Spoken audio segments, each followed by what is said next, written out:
Hello everyone, welcome back সবাইকে। আশা করছি তোমরা সবাই ভালো আছো, আমরাও ভালো আছি। তো গুড মর্নিং সবাইকে। সোনাকে স্কুলে দিয়ে আসার পর চলে এসেছিলো আমার একটা পার্সেল। তো পার্সেল নিতে নিতে পার্সেল আলাদা বলছিলাম আমার আরও একটা পার্সেল আছে, সেটা কবে আসবে। তো বললো যে আজকে হয়তো বিকেলের মধ্যে চলে আসতে পারে। তাই আমি বললাম ঠিক আছে, এই বলে জিনিসটাকে নিয়ে ফিরে এসে নিজের এসিভিটা খেয়ে নিচ্ছিলাম। তারপর তোমাদেরকে পার্সেলটা খুলে দেখাচ্ছি। তো পার্সেলটার মধ্যে ছিল আমার অনেক দিনের ইচ্ছে, আমি এর কান ফুটো করব। তো সেই কান ফুটো করার জন্যই একটা মেশিন অর্ডার দিয়েছিলাম, সেটা হচ্ছে ইয়ার পিয়ার্সিং মেশিন।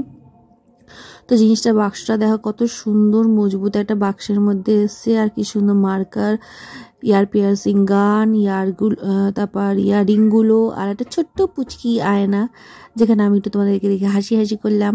তো যাই হোক, এই জিনিসটা এসছে, আমার জিনিসটা দেখে খুবই পছন্দ হয়েছে। এবার মেয়েকে যখন করবো তখন জানি না কত যুদ্ধ হবে। তো যাই হোক, তারপর মায়ের সাথে বসে আমি একটু চা খাচ্ছিলাম। তারপর আমার হাজব্যান্ড এসেছিলো, আমাদের একটু যেতে হবে ওই ব্যাংকেতে, তারপর যাওয়ার কথা ছিল আরও একটা জায়গায়। তো সেখানে যাওয়া হয়নি, কারণ ব্যাংকে গিয়েই তোমরা সবাই জানো ব্যাংকে গেলে কোনো একটা কাজ করতে গেলে সেটা কতটা সময় লাগায়। তো এখানে একটা দরকারি কাজ ছিল, সেই কাজটা করতে গেছিলাম, তোমাদেরকে সেটা জানাবো কিছুদিন পর।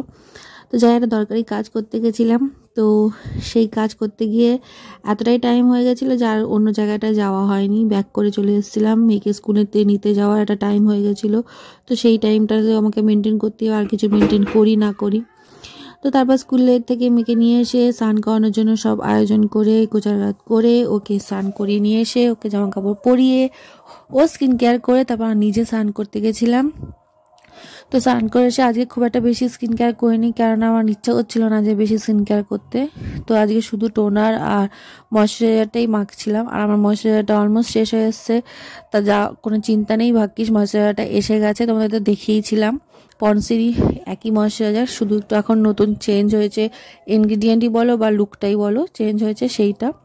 তো ওই জন্য এখন আর টেনশন নেই, এটা শেষ হয়ে গেছে, আরও একটা রয়েছে। তো তারপর একটু গায়ে ময়শ্চারাইজার মেখে নিচ্ছিলাম। তো গাটা এত টানছে, আমার ঠান্ডা লাগছে না ঠিকই, সর্দি কাশি জ্বর এইসব হচ্ছে, যে ঠান্ডা লাগা ঠান্ডা সেটা আর হচ্ছে না, যে কাঁপুনি ধরছে খুব বেশি সেরকম হচ্ছে না, সেটা রাত্রেবেলাটাই শুধু যা হচ্ছে। তো যাই হোক, তারপর আজকে লাঞ্চে ছিল ফ্রাইড রাইস আর চিকেন কষা। তারপর সোনা নিজে একটা নাচ শিখেছে, সেই নাচটা আমাদের দেখাচ্ছিল।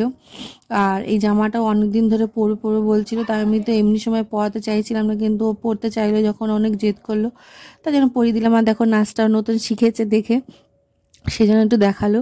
তারপর বললো কেমন লাগছে, আমাকে প্রিটি লাগছে, আমাকে একটু ভিডিও করে নাও। তা ওকে একটু ভিডিও করে নিলাম, ওর সঙ্গে একটু মজা মস্তি করে নিলাম। এইগুলো করতে তো অবভিয়াসলি কার না ভালো লাগে।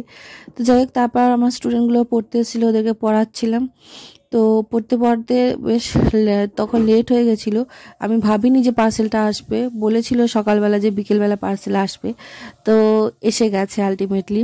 পার্সেলের বক্সটা দেখে আমি ভাবলাম ঠিক পার্সেল এসছে তো, আমি যে পার্সেলটা ভেবেছিলাম সেটাই তো, নাকি না ভুল করে অন্যটা দিয়ে দিল, আমার খুব চিন্তা হচ্ছিল। তারপর বাক্সটা দেখেও আমি বুঝতে পারছিলাম না যে পার্সেলটা দিয়েছিলাম সেই পার্সেলে কিনা আদৌ। তারপর দেখো সোনার তো খুব খুশি, সোনা তো হাততালি দিতে বসে গেছে, আর আমি খোলার পর দেখে খুব খুশি। আমার হাজব্যান্ড যে কী এমন জিনিস যে তোমরা দুজনে মিলে এত মজা করছো। তা সেও এসে একটু উকি মেরে দেখলো যে কী এসছে, না আমার প্রিয় পুজো দেওয়ারই জিনিস, সেজ এসছে। তো হোয়াইট সেজ, এটা আমার খুব খুব খুব পুজো দিতে গেলে খুব ভালো লাগে।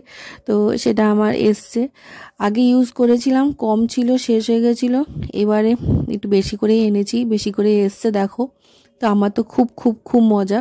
তো মাকে বললাম যে এখনই, ঠিক মা যখন পুজো দিতে বসেছে আর তখনই এসছে, আরও বেশি তখন ভালো লেগেছে যে পুজো দিতে বসেছো যখন তখনই এসে, তো তুমি একটু জ্বালাতে তো হবেই আজকে। তো ওই জন্য আমি মাকে তখন বললাম, মা তখন বললো যে ঠিক আছে দে। মা তখন ওই জন্য পুজো প্রায় দেওয়া হয়ে গেল। আমি আমি ভেবেছি যে মা পুজো দিচ্ছে, আমি ধীরে সুস্থে খুলি, আমি ভাবিনি যে এই সেজটাই এসছে, যে আরও অনেক আছে, তো সেটা আমি জানতাম না যে কখন কি আসবে। আজকে একটা আসার কথা ছিল, সেই হিসাবে আমি ভেবেছিলাম যে আজকে কী আসছে। তো ঠিক পুজো দেওয়ার সময় আসছে বলে আমার খুব খুব খুব মজা হয়েছে। তো তারপর আর কি, মা পুজো টুজো দিয়ে দিল, ডবল করে আবার পুজো দিল, কারণ মা পুজো শেষ করে দিয়েছে, আমি তখন পার্সেলটা খুলেছিলাম, কারণ পড়াচ্ছিলাম। তো যাই হোক, তারপর জামা কাপড় এসে ভাঁজ করলাম। জামা কাপড় ভাঁজ করতে করতে আজকে একটু দম বেরিয়ে গেছিলো, কারণ সোনার সঙ্গে সোনা এত বেশি দুষ্টুমি করছিল যে জামা কাপড় একটা টেনে নিয়ে যাচ্ছে, আমি ভাঁজ করছি, খুলে দিচ্ছে, আবার আমাকে ভাঁজ করতে হচ্ছে, তো একটু কষ্ট হয়েছিল। অল্প স্বল্প জামা কাপড়, বাট ডবল ডবল করে অনেকবার ভাঁজ করতে হয়েছে। তো যাই হোক, তারপর সোনার পড়া হয়ে গেছিলো, তো ওর যা ট্রিট ওকে দিতেই হবে চকলেট। তো সেই চকলেট নিয়েই ওর সঙ্গে একটু মজা মস্তি করছিলাম, আমি দেবো না বলছিলাম। তারপর ও তো নিয়েই চলে গেল। তারপর বললো যে আমি খুলতে পারছি না, ওকে খুলে দাও। তারপর আমি ওকে খুলে দিলাম। ও আমাকে দিল, মানে চকলেটটা ওকে ফার্স্টে দিলাম, কিন্তু বললো যে না আমি দিদাকে আগে দেবো। তারপর ঠিক আছে, তাহলে যা দিদাকেই দিয়ে। তো দিদাকে দিল, তারপর আমাকে দিল। তারপর দেখলাম, আমি বললাম বুঝি প্যাকেটটা নিয়ে নিল যে হাতে, সব কটাই বুঝি একসঙ্গে খেয়ে নেবে, আমি বুঝি আর টেনে নিতে পারবো না। তারপর দেখলাম যে না, গুড গার্লের মতো নিজেও একটাই নিল, নিয়ে আমাকে হাতে ধরিয়ে দিল যে যাও গে এবার রেখে দাও, আমার হয়ে গেছে। তো যাই হোক, টেনশন ফ্রি হলো। তো আজকে ভিডিওটা এই অবধি রাখলাম। ভিডিও যদি ভালো লাগে লাইক শেয়ার সাবস্ক্রাইব করো, আর সবাই যে কোনো সাজেশন বা মন্তব্য আমার কমেন্ট বক্সে জানিও, প্লিজ প্লিজ প্লিজ, আমি অপেক্ষায় থাকবো। আর সবাই ভালো থেকো, সুস্থ থেকো, টাটা। আর হ্যাপি উইন্টার। উইন্টারটা আমার বেশ ভালো লাগে, তাই জন্য।